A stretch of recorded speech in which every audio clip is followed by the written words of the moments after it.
Dine है ना हमारे फोर्स का सीजीएस यूनिट है। चलो देखो क्वेश्चन नंबर 9 में लिखा है कि जो हम लोग का सरफेस टेंशन है, मान लो सरफेस टेंशन को हम लोग एस से दिखा देते हैं, एस से। तो क्वेश्चन लिखता है कि सरफेस टेंशन का वैल्यू है 32 डाइन पर सेंटीमीटर, 32 डाइन पर सेंटीमीटर। अब इसमें ये बोला गया कि इसका वैल्यू हम लोग को एसआई यूनिट में निकालना है, एसआई यूनिट में निकालना है। देखो सबसे पहले तो आपको सरफेस टेंशन का डायमेंशन आना चाहिए। क्या आपको याद है इसका डायमेंशन mt-2 होता है, mt-2। तो अगर आप इसका यूनिट लिखेंगे तो याद रखिए कि इसका सीजीएस यूनिट समझिएगा, mt-2 सीजीएस यूनिट होगा इसका gram second minus 2। And remember this, इसी ग्राम सेकेंड माइनस 2 को आप लिखते हैं dyne centimetre inverse. Gram second minus 2 dyne centimetre inverse होता। सपोज कोई स्टूडेंट ये कहे कि सर हम लोग को कैसे पता चलेगा, तो हम आपको अलग से कुछ डिकोडिंग दिखाते हैं। न्यूटन का मतलब हुआ फोर्स, और फोर्स में है मास इंटू एक्सीलरेशन। थोड़ा समझना राजू, फोर्स में है मास इंटू एक्सीलरेशन। तो मास के लिए हम लोग केजी लिखते हैं और मीटर और सेकेंड माइनस 2।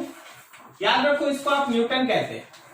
जब आप डाइन कहते हैं तो फोर्स ही होता है, लेकिन उसमें सीजीएस यूनिट होता है, सीजीएस।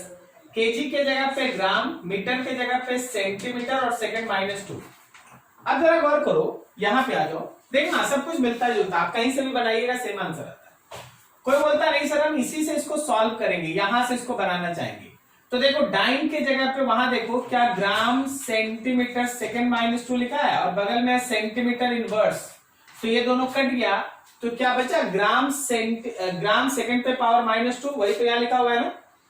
डाइन पर सेंटीमीटर को क्या हम लिख सकते हैं, ग्राम सेकेंड पे पावर माइनस 2। क्या आपको समझ में आ रहा है ना? थोड़ा रिस्पांस करते चलेंगे ना तो हम लोग धीरे धीरे आगे बढ़ते हैं, नहीं तो पता नहीं चलता कि जो बोले समझ में आ रहा है या नहीं आ रहा है। तो देखना अभी जो मेरा यूनिट 1 है जिसको हम डाइन सेंटीमीटर इनवर्स लिख सकते हैं, या फिर हम चाहेंगे तो उसको ग्राम सेकेंड माइनस 2 भी लिख सकते हैं। और इसमें मेरा न्यूमेरिकल वैल्यू है, इसमें मेरा न्यूमेरिकल वैल्यू है 32। अब इसका जो दूसरा यूनिट में हम लोगों को बदलना है वो यूनिट है एसआई यूनिट, वो यूनिट है एसआई यूनिट।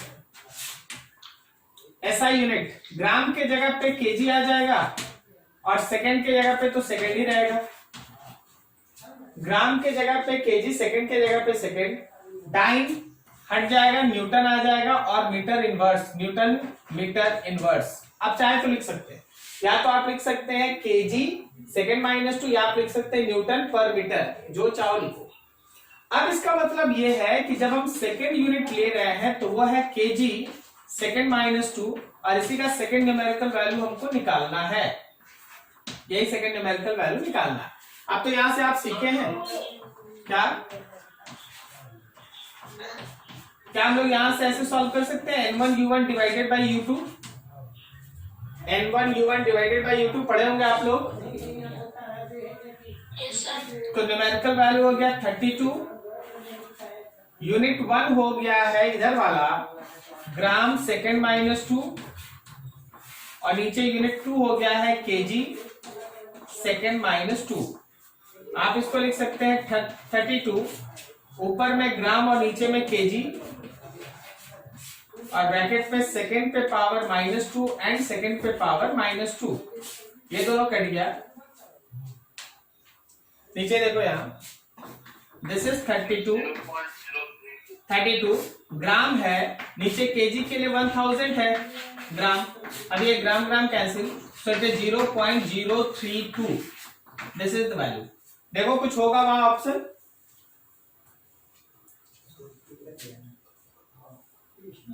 कौन सा? फर्स्ट वाला, first option is there. Okay, तो जिनका डाउट था अच्छे से देख लो, जिनका डाउट नहीं है वो लोग भी ध्यान से देखें कि देखिए कैसे आप क्वेश्चन घुमाया जा रहा है। डाइन पर सेंटीमीटर लिख दिया, तो आपको उसको डिकोड करके ऐसे लाना था, डिकोड करके ऐसे लाना था कि ये ग्राम पर centimetre square, gram per second square होगा। क्वेश्चन नंबर 10 में लिखा है y equals to r sine omega T minus K X, omega T minus K X. बोला गया इस इक्वेशन के बेसिस पे आपको ओमेगा बाई के का डायमेंशन बताना, ओमेगा बाई के का डायमेंशन। अभी जरा गौर करो, यहां कौन क्या मीनिंग रखता है वो समझो। Where y equals to displacement, y displacement है, y डिस्प्लेसमेंट है, t आपका टाइम है और x आपका पोजीशन है। इन सब के बेसिस पे पहले हम लोग ओमेगा का डायमेंशन निकालेंगे, फिर k का डायमेंशन निकालेंगे और फिर ओमेगा बाई k निकलेगा। यही तरीका है, ओमेगा निकालेंगे फिर k निकालेंगे और फिर हम लोग omega by k find out करेंगे। चलो गौर करना, उस आसान सा है। हम लोग ऐसा पढ़े थे कि जितना भी ट्रिग्नोमेट्रिक रेशियो होता है क्या वो सब डायमेंशनलेस होता है?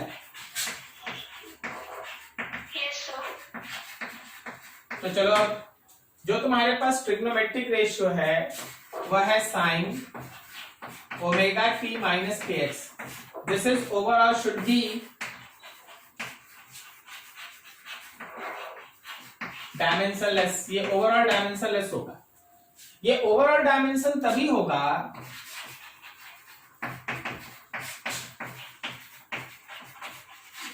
ये ओवरऑल डायमेंशनलेस तभी होगा जब omega T minus K x dimensionless हो। Omega T minus K x का वैल्यू कैसा हो? डायमेंशनलेस हो। अब देखो प्रिंसिपल ऑफ होमोजेनिटी सुनो, इसका जो डायमेंशन होता है वही डायमेंशन इसका होता है और वही डायमेंशन इधर भी होता है। क्या पढ़े थे ऐसा प्रिंसिपल ऑफ होमोजेनिटी?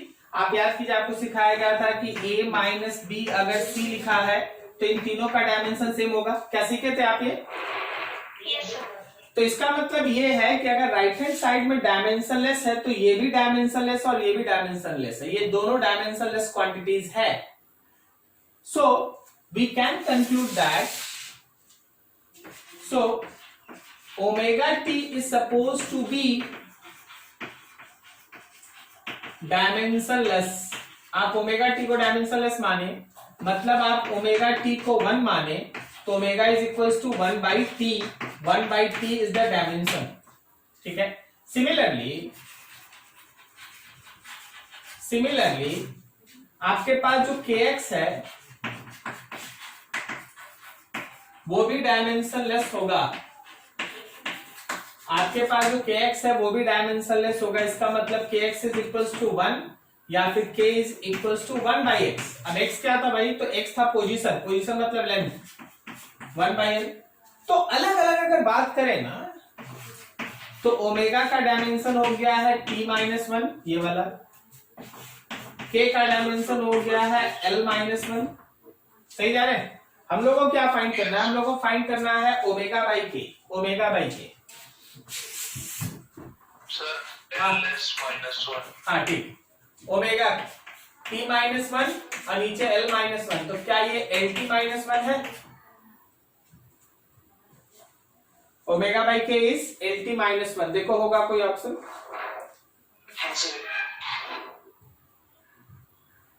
बी वाला ना, बी वाला ऑप्शन। ठीक है, बी में लिखा है ऐसा m not l t minus 1। ये बी में लिखा है m not l t minus 1। समझ में आ रहा जी? समझ में आ रहा है? जिन का डाउट है समझ में आ रहा है? yes, ठीक है, ये सब समझ में आया ना? ये पूरा डायमेंशनलेस है तो सब टर्म का डायमेंशन डायमेंशनलेस के बराबर होगा। बस एक देखो क्वेश्चन नंबर 11 बोला है 1 light year. It is actually distance है, ये डिस्टेंस है covered by light in 1 year, light 1 year में कितना डिस्टेंस कवर करेगा, इसी को हम लोग 1 लाइट ईयर कहते हैं। तो बोला है कि आप ये लाइट ईयर निकालिए मीटर में। तो देखो सिंपल है भाई, स्पीड ले ले आप, स्पीड ऑफ लाइट लो और उसको 1 ईयर टाइम से मल्टीप्लाई कर दो। बस अब जरा गौर करना, लाइट का स्पीड है 3 इंटू 10 टू द पावर 8, आप लोग जानते हैं ना, 3 इंटू 10 पावर 8 मीटर पर सेकेंड। अब 1 ईयर को तुम सेकंड में बदलो, बस यहां ध्यान दे, 1 ईयर को सेकंड में 365 डेज 24 आवर्स 60 मिनट्स 60 सेकेंड्स। क्या हो गया, ये सेकंड से सेकंड कटा, मल्टीप्लाई करके लिख दो, जो आएगा वही आंसर। क्या ये समझ पा रहे हैं आप? क्या आप समझ पा रहे हैं? अगर नहीं समझे तो बोलिए। ठीक है ना? तो बस 1 लाइट ईयर क्या था कि लाइट 1 ईयर में जितना डिस्टेंस कवर करता है उसको 1 लाइट ईयर कहते हैं। आपको ये लाइट ईयर का डिस्टेंस निकालना था मीटर्स में, तो हम लोग स्पीड ऑफ लाइट लिखे, उसको टाइम से मल्टीप्लाई किए, टाइम 1 ईयर। अब 1 ईयर तो छोड़ नहीं सकते क्योंकि ये मीटर पर सेकंड है, तो इसको सेकंड में लिखना था। तो 365 days into 24 hours into 60 minutes into 60 second, second second cut गया, मल्टीप्लाई करके लिख दीजिएगा, जो आएगा वही मीटर में आंसर होगा। ठीक है?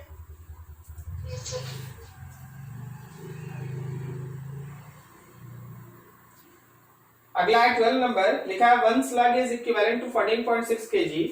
A force of 10 pound is applied on a body of 1 kg. The acceleration of the body is 9.4 into 10 power 15 meter. लेकिन वैसा तो आंसर है नहीं कोई।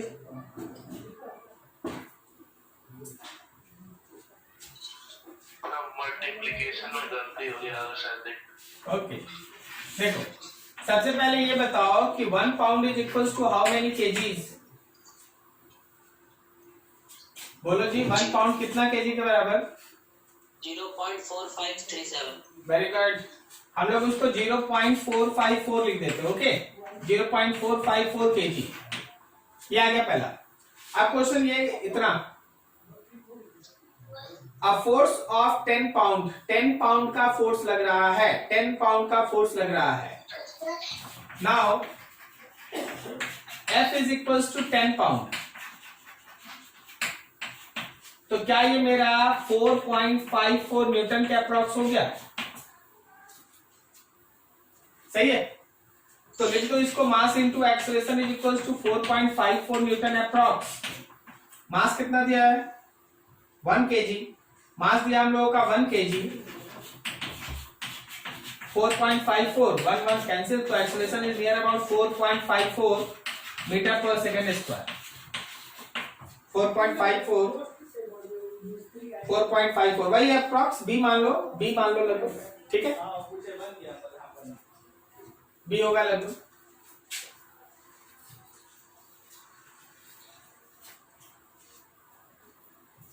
अच्छा, क्वेश्चन नंबर 13 आप बना लीजिएगा जी, यामिनी बन जाएगा आपसे। ठीक है, आसान सा क्वेश्चन, उसको आप ट्राई कीजिएगा, नहीं बनेगा आप फिर से पूछ लीजिएगा। ओके, हाँ बोलो। ये केजी के बगल में क्या लिखे हैं? 1 केजी। ये हाँ, एक्सेलरेशन, एक्सेलरेशन ई। ठीक है, अच्छा शुभम कुमार भी क्वेश्चन भेजे थे ना Shubham? Yes sir. Just wait, Shubhajit का भी कुछ क्वेश्चन था। हाँ सर। शुभजीत, जो आपका क्वेश्चन है ना, वो एक्चुअली आपको इंटीग्रेशन में हम सिखाएंगे, तो इंटीग्रेशन अभी आप पढ़े नहीं है। ये वाला साइन जहां आपको दिखेगा ना, ये इंटीग्रेशन का साइन है, तो ये आपको इंटीग्रेशन में बताएंगे, वहां यूनिट एंड डायमेंशन भी आ जाएगा, हम आपको समझा देंगे। ठीक है, आप टेंशन मत, हमको याद रहेगा, हम आपको बता देंगे। ठीक है,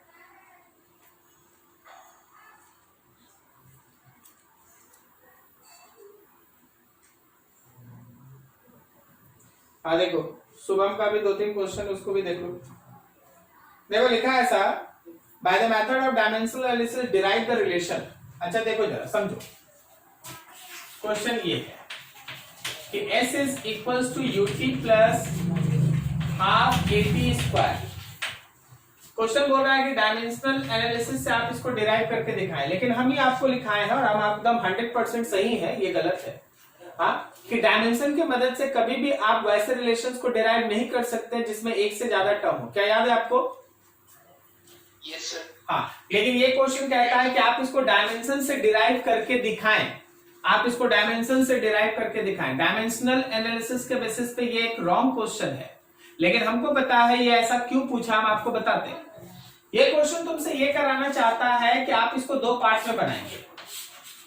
एक बार s का डिपेंडेंस u और t पे आप निकालेंगे तो पहला टर्म आएगा, फिर आप s का डिपेंडेंस a और t स्क्वायर पे निकालेंगे, a और t पे निकालेंगे। देखो ut पे निकालना है, x और y मान के डिराइव करना है, और फिर यहाँ पे फिर एक अलग डिराइवेशन, फिर से x और y मान के डिराइव करना है। जब आप इसको सॉल्व कीजिएगा ना तो आपका x 1 आ जाएगा और y 1 आ जाएगा। इसका मतलब s is equal to some constant ut, ठीक है। और जब आप इसको सॉल्व करेंगे तो आपका x आ जाएगा 1 और y आ जाएगा आपका 2। इसका मतलब s is equal to k AT square. फिर आप दोनों को मिला देंगे और फिर आप फाइनल लिख देंगे कि हाँ जी k ut plus k AT square. ये आपका डायमेंशन से इसका डेरिवेशन आएगा। तो आप एक बार में दोनों टर्म को लेके इसको डिराइव नहीं कर सकते, ठीक है। एक बार में दोनों टर्म लेके आप इसको डिराइव नहीं कर सकते, तो आपको एक एक टर्म डिराइव अलग अलग करना पड़ता है, ठीक है, अलग अलग करना पड़ता है। एक बार आपको s को ut के ऊपर देखना पड़ता है, दूसरी बार इसके ऊपर देखना पड़ता है। इसको अलग से डिराइव कर लो, आसान सा है, 2-4 लाइन में बन जाएगा। इसको अलग से करो, फिर दोनों मिला के लिख दो। क्या ये समझ रहे हैं Shubham? Sir half sir. Half तो आएगा नहीं, तो डायमेंशन का लिमिटेशन है, वो आएगा ही नहीं। k के जगह पे हाफ अपने से लिखना पड़ेगा, वो तो डायमेंशन का लिमिटेशन। ओके सर, ठीक है सर। देखो ध्यान,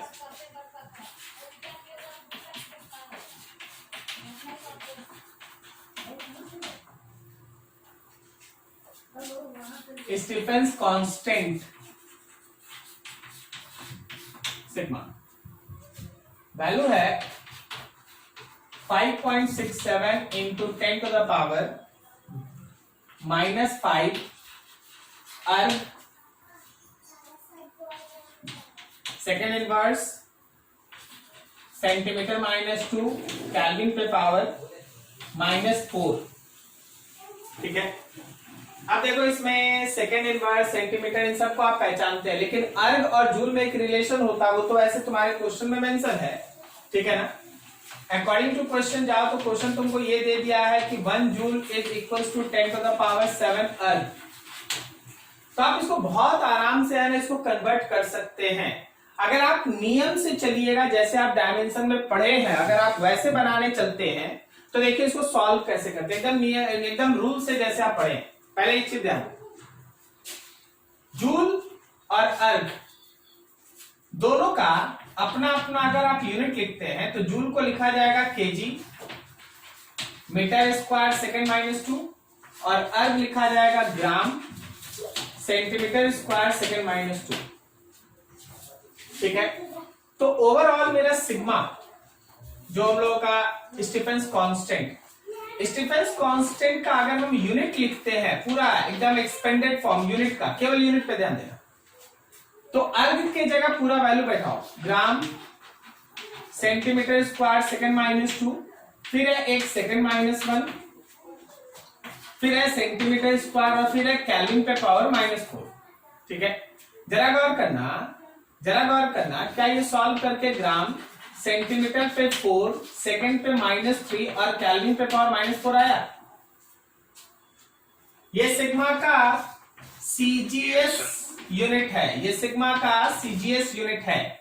सीजीएस देखिए अभी तक क्या हो रहा था ना कि हम लोग अर्ग या जूल यूज नहीं करते थे, हम लोग एक्सपेंडेड फॉर्म यूज करते थे। ये सब क्वेश्चन क्या कर रहा है ना कि वो लोग जूल अर्ग के जगह को उसको यूज कर ले रहा है, तो पहले हम लोग को उसको तोड़ के हटा के छोटा कर लेना। ये आ गया भैया। अब देखो इसका यहां से हम इसका दो फॉर्म लिख देते हैं। एक देखो फर्स्ट यूनिट, सेंटीमीटर से ये कैंसिल होना यहाँ -2 है क्या? अच्छा यहाँ माइनस था, सॉरी यहाँ माइनस, सॉरी तो ये कैंसिल हो जाएगा। फर्स्ट यूनिट जो हम लोग सीजीएस ले रहे हैं, जो दिया हुआ था, तो वो यूनिट था हम लोग का ग्राम, s पे पावर -3 और केल्विन पे -4, ये यूनिट 1 है और इसका न्यूमेरिकल वैल्यू है 5.67 इंटू 10⁻⁻5।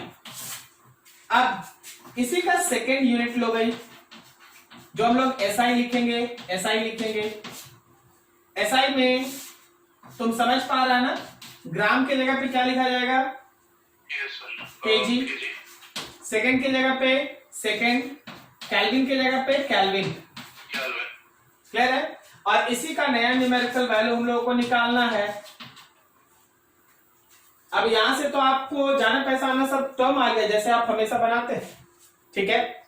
कहीं पिछले क्वेश्चन में क्या किया गया, डाइन दे दिया गया, डाइन को पहले एक्सपेंडेड फॉर्म में लिख लेना था और उसके बाद फिर अपना जो सीखे उसको यूज करना था। चलो इसको सॉल्व कर लेते हैं। हम लोग इसको ऐसे बना सकते हैं कि n2 is equals to n1u1 divided by u2। n1 हो गया 5.67 10⁻⁻5, यूनिट 1 हो गया है ग्राम, सेकेंड पे पावर -3, केल्विन पे पावर -4 और यूनिट 2 हो गया है केजी, सेकेंड पे पावर -3, केल्विन पे पावर -4। ठीक है, this is 5.67 10⁻⁻5 gram by kg, second by second पे common power -3, kelvin by kelvin पे पावर कॉमन पावर -4। तो कॉमन वाला तो ऐसे कैंसिल हो गया। 5.67 10⁻⁻5, ऊपर है ग्राम, नीचे है केजी, तो 1000 ग्राम। अभी ये ग्राम ग्राम कैंसिल, 1000 ऊपर चला गया। 5.67 इंटू 10⁻⁸। देखो आंसर, देख लो जी शुभम कुमार, ठीक है। हाँ सर सही। तो ऐसे बनाना है। ये सब को ये ना अपना नोट करते रहिए, ये सब बेहतरीन क्वेश्चन है, स्टूडेंट्स का डाउट है, सब बढ़िया है। आप लोग नोट कर लीजिए, स्क्रीनशॉट ले लीजिए।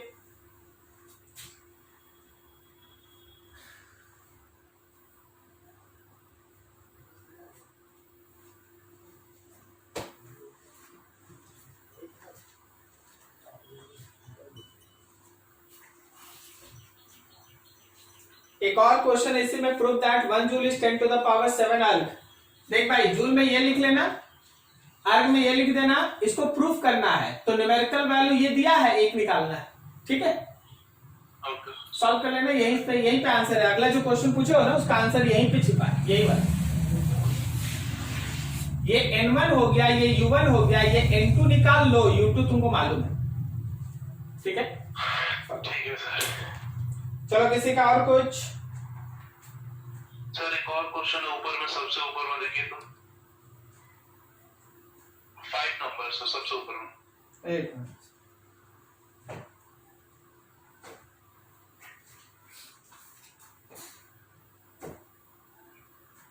अच्छा हाँ, which of the following pair of quantities and their units is properly matched, यही बोल रहे हो ना। यस तो इसमें जितना भी तुम्हारे पास है ना, इसमें केवल एक ऐसा है जिसको तुम है ना 11 में पढ़ोगे, बाकी सब है ना 12 का है, तो उसके लिए टेंशन नहीं ले। इलेक्ट्रिक फील्ड है, मैग्नेटिक फ्लक्स है, कैपेसिटेंस है, पावर है, ठीक है। तो ये अभी आप पढ़े नहीं है, ये आप 12 में पढ़ेंगे, अभी छोड़िए तो उसको। Okay sir. और किसी का कुछ चीज? नंबर 2, कौन सा नंबर 2? डीपीपी का नंबर 2 क्वेश्चन। एक मिनट, एक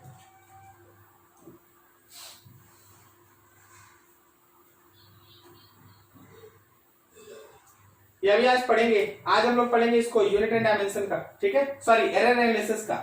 ये दिया है ना 1.0 मीटर प्लस माइनस 0.2 मीटर, यही बोल रहे हैं ना। हेलो, यही बोल रहे हैं ना।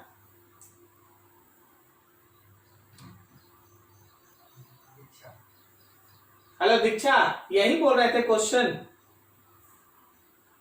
यस सर, ये था सर, वो रूट में ए लिखा ना। हाँ, तो आप लास्ट एडिशन और सब्सट्रैक्शन पढ़े हैं ना, मल्टीप्लीकेशन डिवीजन पढ़े थे क्या लास्ट एरर में? तो वेट कर लेते हैं ना।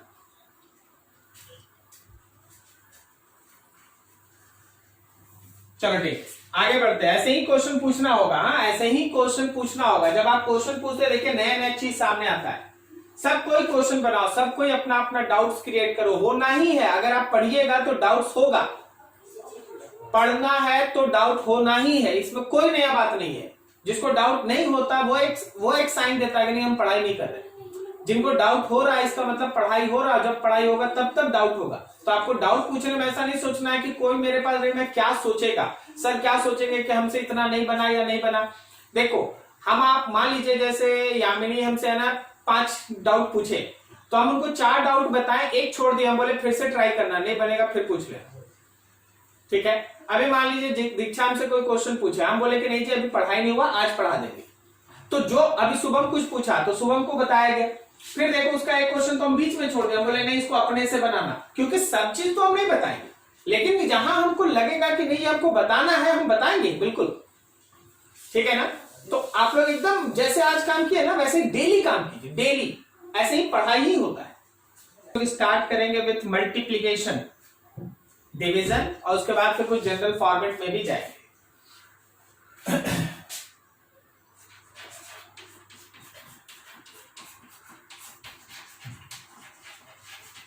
Multiplication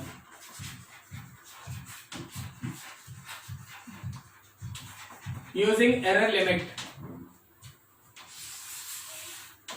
multiplication using error limit. हम लोग है ना एरर लिमिट के हेल्प से मल्टीप्लाई करने जा रहे हैं। मान लो जैसे x मेरे पास एक फिजिकल क्वांटिटी है जो a इंटू बी के ऊपर डिपेंड करता है। x एक फिजिकल क्वांटिटी है जो a इंटू बी, a और b के बीच मल्टीप्लीकेशन पे डिपेंड करता है। विथ एरर लिमिट अगर हम लोग एरर लिमिट के साथ लिखें तो a का error plus minus del A, b का error plus minus del B, दोनों को जब मल्टीप्लाई करेगा तो x में भी एक एरर हो जाएगा प्लस माइनस डेल एक्स। अब चलो जी a का एरर लिमिट के साथ a plus minus del A, b का b plus minus del B, तो x में आया प्लस माइनस डेल एक्स।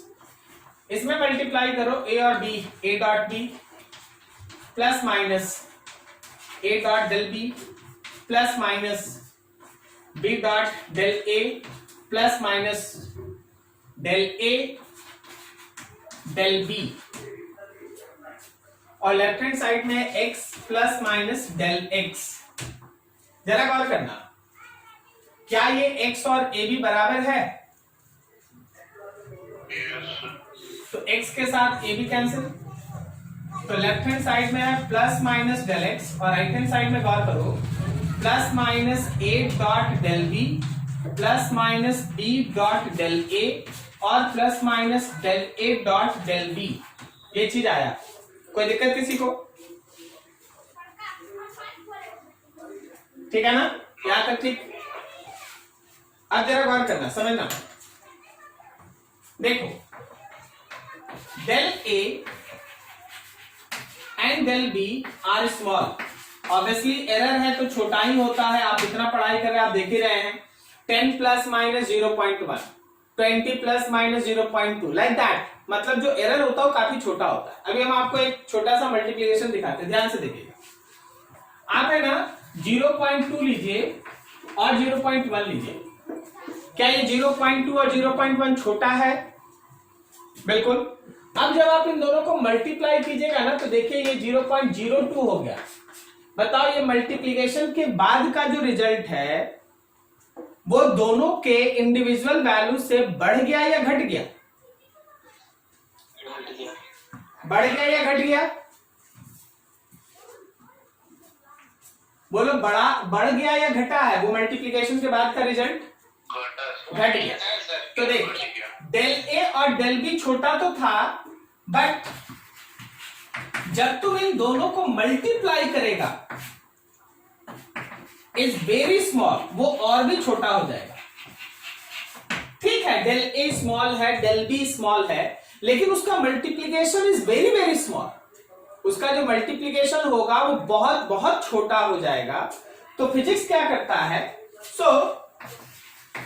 जहां भी डेल ए और डेल बी का मल्टीप्लीकेशन है उसको आप नेग्लेक्ट कर दीजिए, नेग्लेक्टेड, उसको आप नेग्लेक्ट कर दीजिए। मतलब हम लोग इस टर्म को नेग्लेक्ट कर रहे हैं, ये हम लोग नेग्लेक्ट कर रहे हैं, ऐसे ही नहीं नेग्लेक्ट कर रहे, उसके पीछे एक कॉन्सेप्ट है। ठीक है, डेल बी छोटा था, डेल ए छोटा था, लेकिन उसका मल्टीप्लीकेशन बहुत छोटा होगा, तो हम लोग इजी कैलकुलेशन के लिए डेरिवेशन में उसको नेग्लेक्ट कर देते हैं। तो अब आपके पास क्या हुआ, अब आपके पास हुआ प्लस माइनस डेल एक्स, ये वाला is plus minus A dot del B, और plus minus B dot del A, ये आया। नाउ थिंक दैट, ये अभी हम इससे थोड़ा आगे बढ़ते हैं, ये छोड़ दीजिए बस समझने के लिए। देखिए अब आप क्या कीजिए कि plus minus del X plus minus A del B plus minus B del A, यही था। आप इसमें x से डिवाइड कीजिए। देखिए LHS में आप x से डिवाइड किए तो RHS में x के बराबर a डॉट b था, उससे डिवाइड होगा दोनों में। Yes sir. ठीक है ना। अब जरा गौर करो, जो जो कैंसिल हो रहा है कैंसिल कर दो। यहां पे a कैंसिल, यहां b कैंसिल, तो तुम्हारे पास मिला plus minus del X by X is plus minus del B by B plus minus del A by A. अब आप इसको लिखिएगा चार अलग अलग टर्म में। There are 4 possibilities, there are 4 possibilities. As usual जो लास्ट में पढ़े थे आप क्या पढ़े थे कि डेल एक्स बाई एक्स का जो वैल्यू है उसमें ये दोनों प्लस हो सकता है, एक प्लस एक माइनस हो सकता है, फिर पहला वाला माइनस दूसरा वाला प्लस हो सकता है, फिर दोनों माइनस भी हो सकता है। ऐसा ये 4 करेक्ट है। अब जरा सोचो जो बार बार आप एरर में यूज करते हैं वर्ड, वो होता है maximum possible error. Maximum possible error, क्या ये फर्स्ट वाला टर्म है जो आपको देगा मैक्सिमम पॉसिबल एरर? क्या बोलता है, सही है? Yes sir. दोनों प्लस होगा तो वही देगा मैक्सिमम पॉसिबल एरर। ठीक है, लेकिन हम आपसे कुछ पूछना चाहते हैं, सोच के बताइएगा। ये इक्वेशन बहुत ध्यान से देखो, ये मैक्सिमम पॉसिबल एब्सोल्यूट एरर है कि रिलेटिव एरर है? यहां पे कुछ भरना है।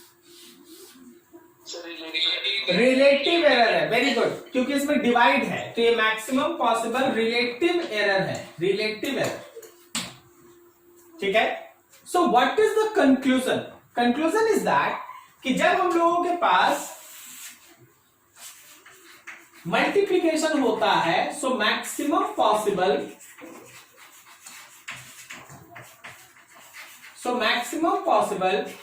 Relative error that del X by X is del A by A और plus del B by B, ये है maximum possible relative error. Maximum possible relative error when two quantities are multiplied.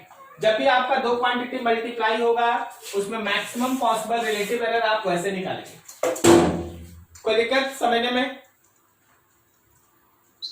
हाँ बोलो सर। एक्स से multiply क्यों करें?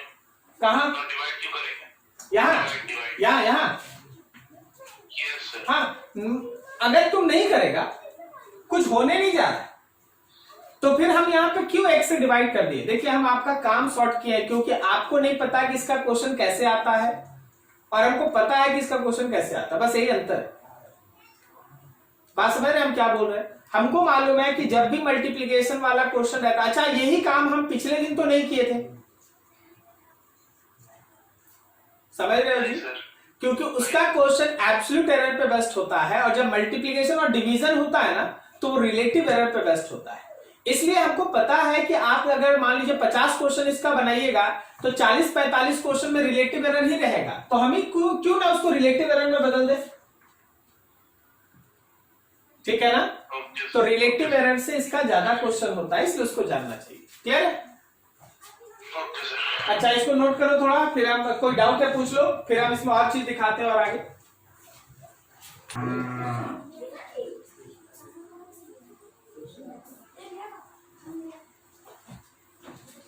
देखो कहीं किसी को डाउट?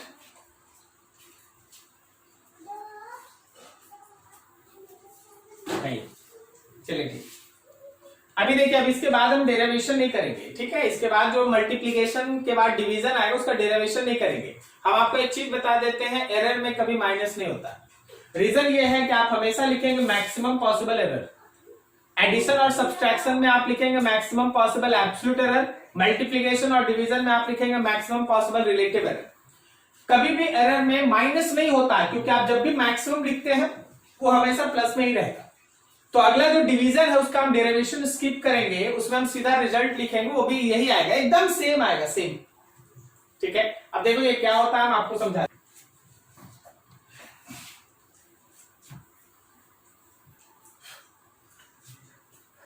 देखो डिवीजन में क्या है, अगर x है a बाई बी, अगर x है a बाई बी तो हम एक लाइन में लिख देते हैं मैक्सिमम पॉसिबल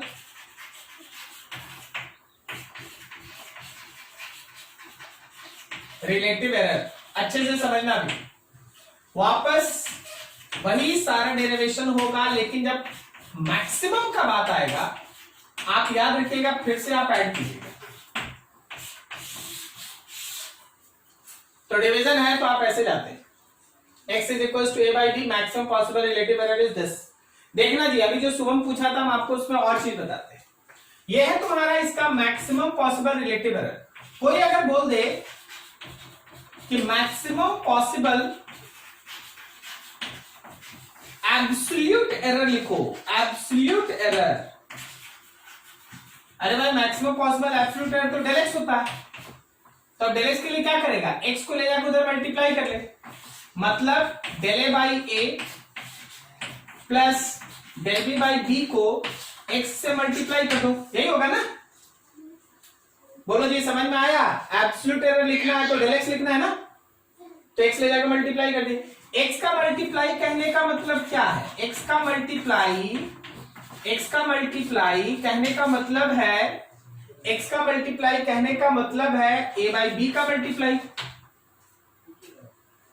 x का मतलब है बी ना, मल्टीप्लाई करो तो डेल x इज a और a कट गया, क्या ये डेल a बाई बी आया, और plus a del b divided by B square आया। अब सोचो, मान लीजिए हम आपको बोले कि 10 में से 9 क्वेश्चन रिलेटिव एरर पे बेस्ड होगा, लेकिन कोई एक क्वेश्चन है जो एब्सोल्यूट एरर पे बेस्ड है, तो याद रखना आप रिलेटिव एरर निकाल लो। तुम इसी को याद रखो, तुम इसको याद मत रखो, तुम रिलेटिव एरर निकाल लो। एब्सोल्यूट में बदलने के लिए बस क्या करो, x से मल्टीप्लाई कर दो। क्या सही जा रहे हैं? क्या सबको समझ में आ रहा है हम क्या बोल रहे हैं? Yes sir. ठीक है ना, तुम इसी को याद रखो, बस एब्सोल्यूट पूछेगा तो x ला के इधर मल्टीप्लाई कर दो, जो आएगा वही आंसर। क्लियर है? अब देखो एक क्वेश्चन हम लोग करते हैं, एक क्वेश्चन करते हैं। क्वेश्चन ये है, if mass of body is 10 plus minus 0.2 kg and its volume 4 plus minus 0.1 kg. If mass of body is 10 plus minus 0.2 kg and its volume 4 plus minus 0.1 kg, then fine. देखना बहुत सारा question इसमें बना देते हैं। पहला, density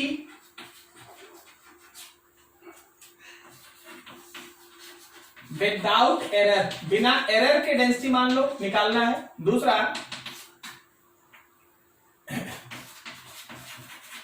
relative error in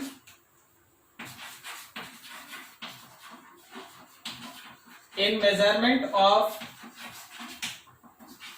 density, density के measurement में relative error. Third absolute error in density, density का एब्सोल्यूट एरर निकालना है। And then fourth density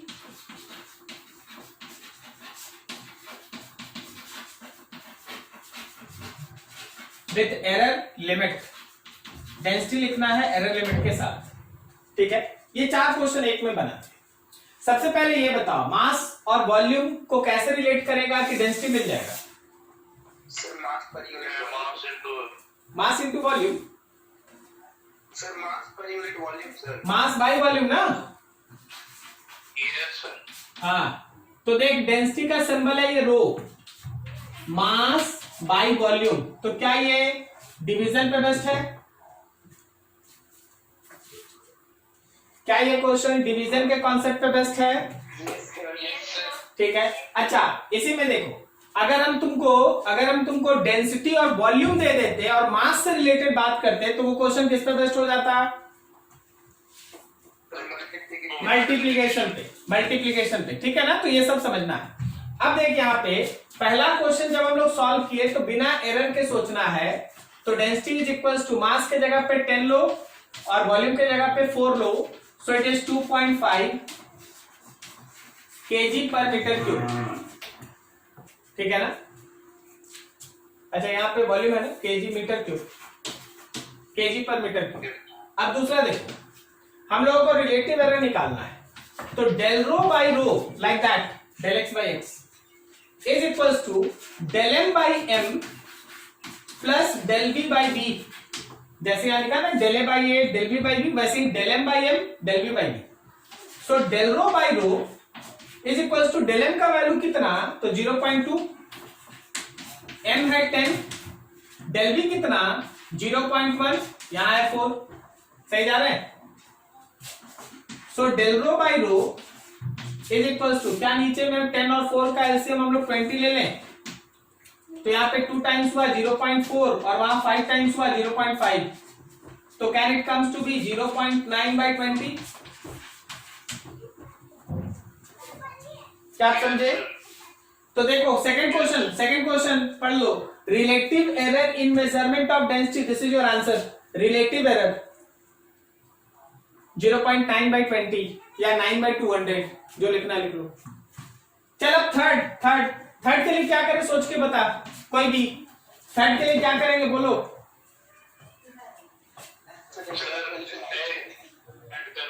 multiply कर देंगे, बिकॉज मेरे पास डेल रो बाई रो का वैल्यू है 0.9 बाई 20, लेकिन आपको एब्सोल्यूट एरर चाहिए, तो डेल रो के लिए 0.9 बाई 20 को डेंसिटी से मल्टीप्लाई कर देंगे, और डेंसिटी तो हम लोग पहले निकाल के रखे।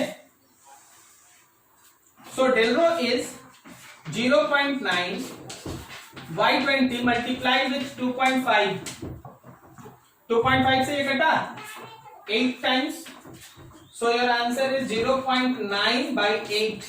ये एब्सोल्यूट एरर, किसका एब्सोल्यूट एरर? डेंसिटी के मेजरमेंट का। किसका एब्सोल्यूट एरर? तो डेंसिटी के मेजरमेंट का। ठीक है, लास्ट आंसर हमको लिखना है डेंसिटी विथ एरर लिमिट। ये लिखना हम लोग सीखे थे कुछ ऐसे, देखो नीचे जगह नहीं ऊपर लिख रहा है। फोर्थ आंसर, क्या हम डेंसिटी फाइनल को del plus minus del rho लिख सकते हैं? तो रो हो गया हम लोगों का 2.5 प्लस माइनस, और डेल रो आया है 0.9 by 8 and your unit is KG per metre cube. This is your final answer.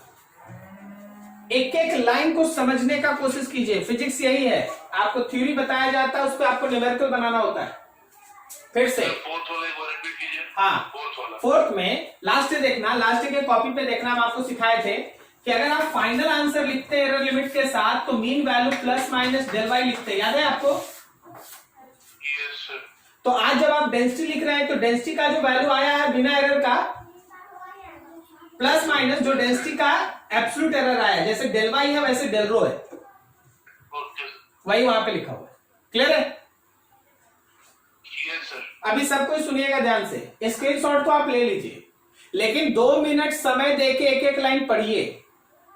कोई भी डाउट होता है अभी फिर 2 मिनट में आप हमसे पूछ लीजिए। पहले 2 मिनट समय देके एक एक लाइन पढ़िए, अच्छे से समझिए, क्योंकि आज इस पे बहुत सारा काम स्टार्ट है। ठीक है, नोट करो अच्छे से और पढ़ो इसको ध्यान से।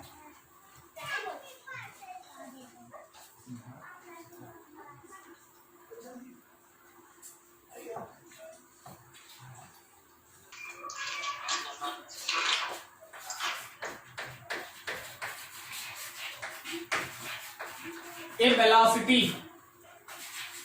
v equals to 20 plus minus 0.4 meter per second and time t equals to 4 plus minus 0.1 second. Find displacement with error limit.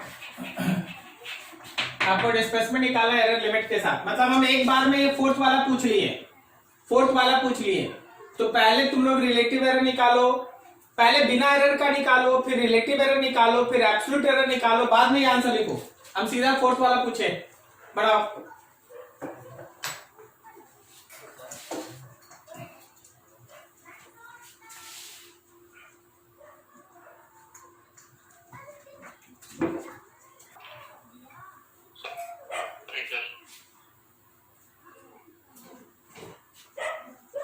चलो देखते बनाते हैं साथ में।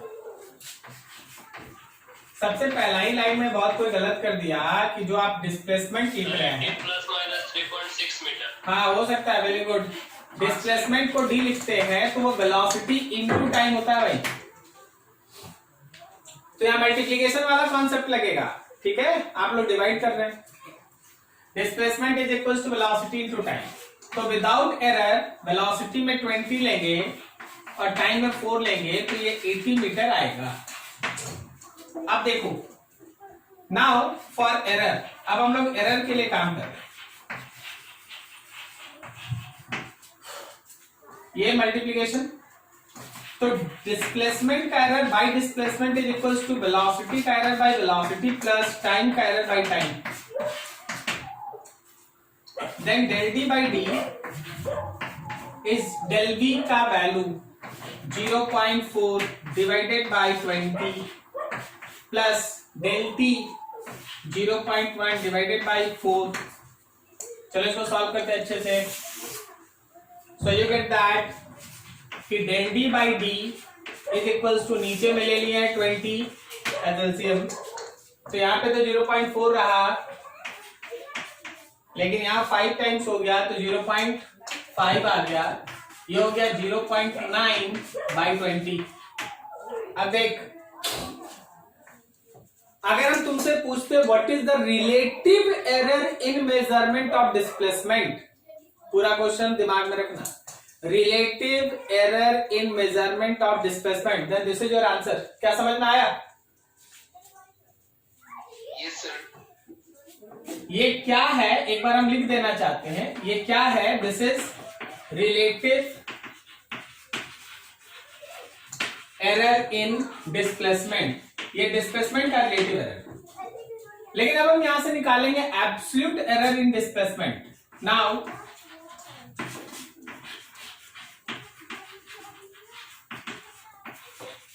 absolute error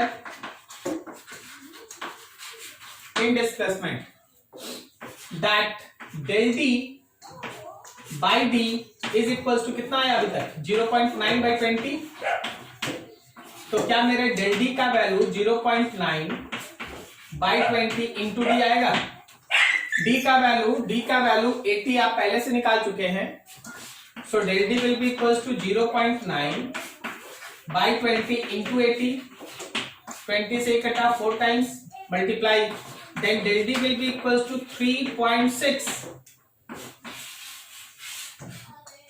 सबको एक साथ बोलना है, ध्यान रखो। बता इसका नाम क्या है? सर एब्सोल्यूट एब्सोल्यूट एरर इन डिस्प्लेसमेंट, सही ना? So this is absolute error in displacement। अब हमको फाइनल क्वेश्चन का आंसर लिखना है। अगर हम डिस्प्लेसमेंट लिखें तो डिस्प्लेसमेंट प्लस माइनस इसका एब्सोल्यूट एरर लिखेंगे।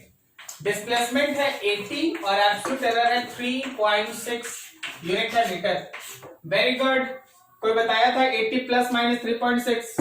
Very good, yes sir. ठीक है ना? तो ऐसे ये बनता है। और ये क्वेश्चन है तुम्हारे पास, एक मल्टीप्लिकेशन हो गया, पीछे वाला डिवीजन था, लास्ट हम लोग एडिशन सब्सट्रैक्शन किए थे। समझ में आ रहा है? नोट करो जिस जिसका नहीं बना था, एक एक लाइन समझ के नोट करो। किसी किसी का नहीं बना था, नोट कर लो। Yes sir. ठीक है, अभी बताओ अगर लेंथ और ब्रेथ दे दें और एरिया निकालने के लिए बोले तो कौन सा concept? Algebraic operation, multiplication sir. Multiplication, सही है ना? तो हम एक छोटा सा क्वेश्चन यहां लिख देते हैं, तुम लोग फटाक से बना के दिखाओ।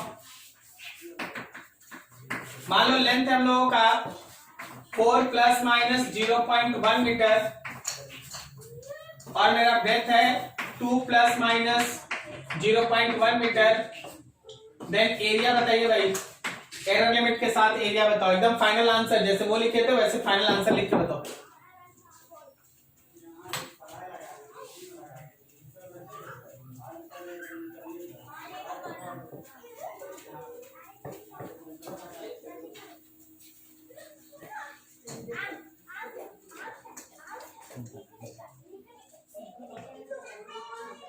Sir 8 plus minus 0.6 metre. अच्छा, सब कोई बना लीजिए फटाफट, बताइए आंसर। एक का आ गया 8 प्लस माइनस 0.6 मीटर, किसी और का?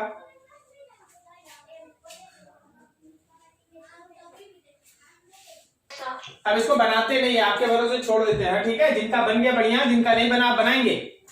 आंसर लिख लीजिए, 8 प्लस माइनस 0.6 आ रहा है, ट्राई कीजिएगा, बन जाएगा, ठीक है? तो ये देख, अभी तक हम लोग एडिशन, सब्सट्रैक्शन, मल्टीप्लिकेशन और डिवीजन पढ़े, लेकिन हर क्वेश्चन इससे नहीं बनता है। कुछ क्वेश्चन ऐसा होता है जो एक अलग से इक्वेशंस मेंटेन करता है। जैसे आज हमसे पूछा गया था कि सर एरर बताइए root under a dot b पे, तो हम लोग a डॉट b का भी रूट नहीं देख रहे, हम लोग कुछ जनरल चीज पढ़ रहे हैं। जरा गौर करना, इसको ध्यान से समझना। जो अभी पढ़ने जा रहा है इसका क्वेश्चन तय रखना। कोई भी कंपटीशन में बैठ जाओ, स्कूल में एग्जाम दे लो, क्वेश्चन रहेगा, ठीक है ना? जो अभी पढ़ने जा रहे हैं, 5th पॉइंट। और एनी फिजिकल क्वांटिटी, मान लो कोई एक फिजिकल क्वांटिटी है P जो डिपेंड करता है A, B और C पे। A पे पावर X, B पे पावर Y और C पे पावर Z। आप ऐसे लिख सकते हैं, या फिर आप चाहें तो A पे पावर X, B पे पावर Y और C पे पावर माइनस Z भी लिख सकते हैं। दोनों तो एक ही चीज है ना, ठीक है? Remember that maximum possible relative error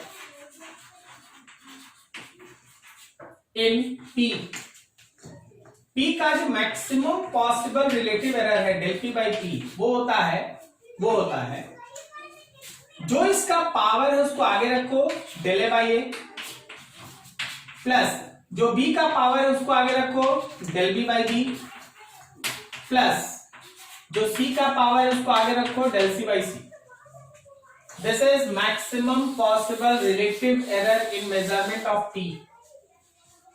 X Y Z power है, del A by A is the relative error of A, del B by B is the relative error of B and del C by C is the relative error of C।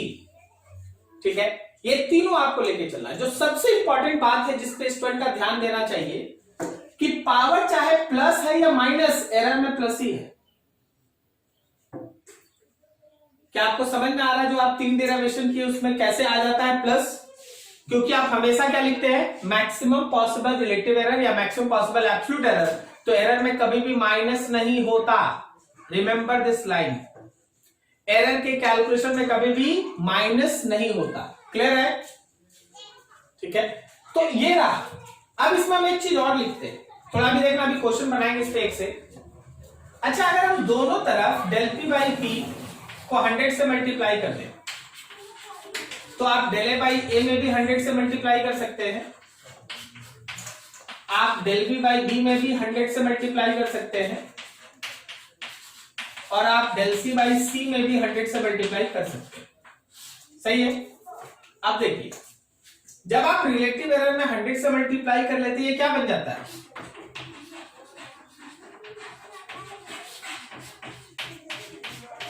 ये क्या बन जाता है?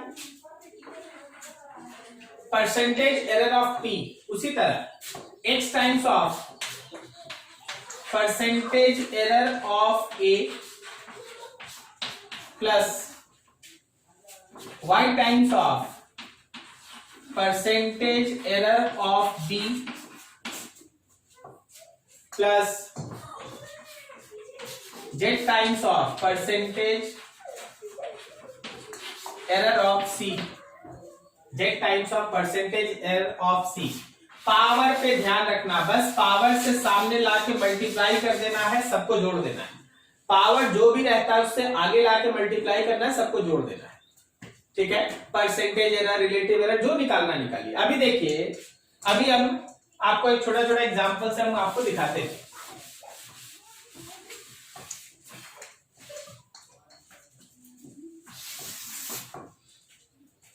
हमसे एक question number 2 पूछा गया था, वो क्वेश्चन हम लिख रहे हैं आपके सामने। लिखा था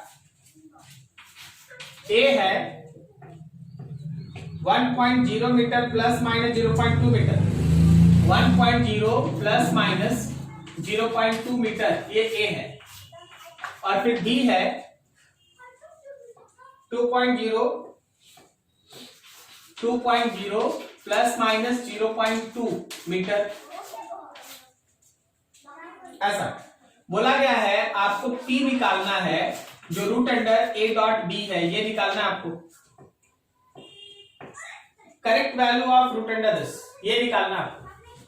क्या हम लोग इसको बिना एरर के निकाले? पहला काम क्या होता है बिना एरर का?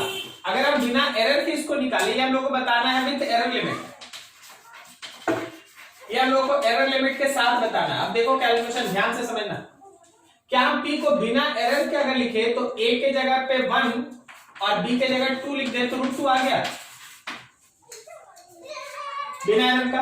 अब समझना, एरर के लिए समझना, P है मेरे पास A डॉट B पे पावर 1/2, यही है ना? रूट का मतलब क्या है? पावर है 1/2, तो 1/2 का मतलब A पे भी पावर 1/2 और B पे भी पावर 1/2। क्या सही बोल रहे हैं?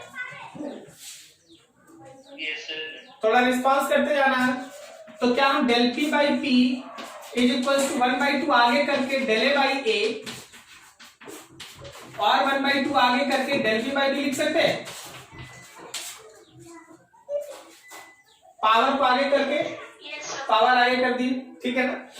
अभी जरा देखो, del P by P is 1/2, del A 0.2 नीचे 1 प्लस 1/2, del B 0.2 नीचे 2। Now solve this. del P by P is equal to, जरा वर्क करना, ये 2 से ये कटा 0.1 टाइम्स, तो 0.1 पहले हो गया, प्लस ये 2 से ये 0.1 बाई 2। सॉल्व करो तो क्या ये 0.3/2 है?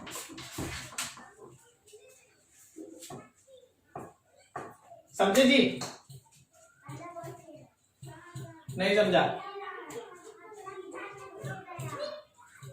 No, sir. no yes, अच्छा नितिन,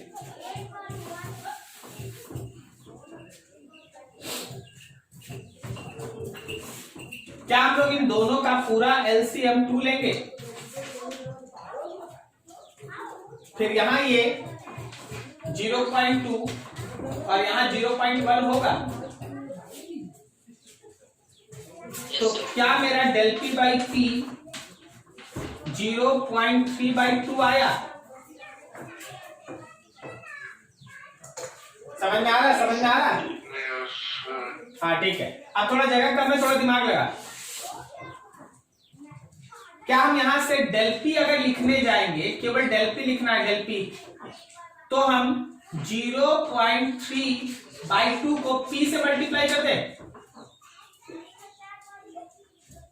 भाई ये P इधर चला गया,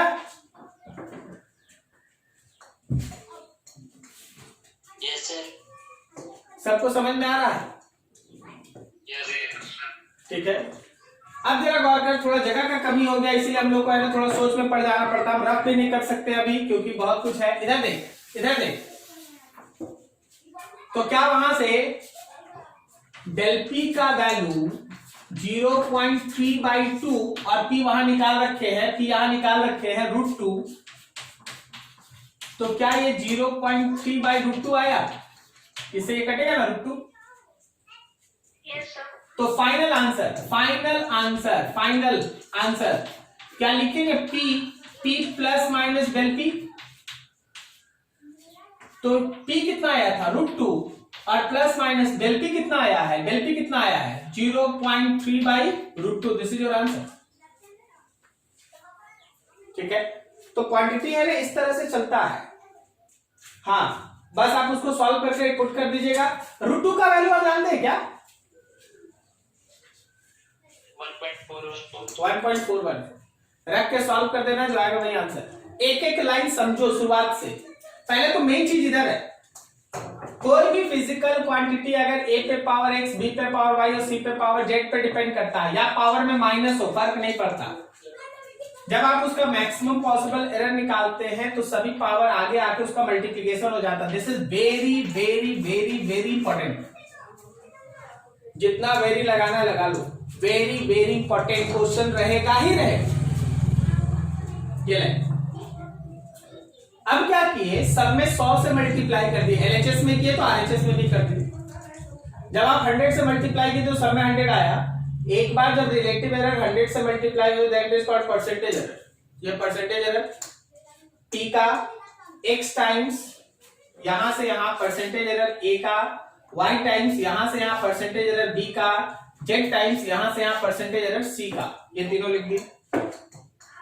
ठीक है, अब क्वेश्चन, मान लो मेरा A ये है, B ये है, बोला P निकालने विद एरर लिमिट।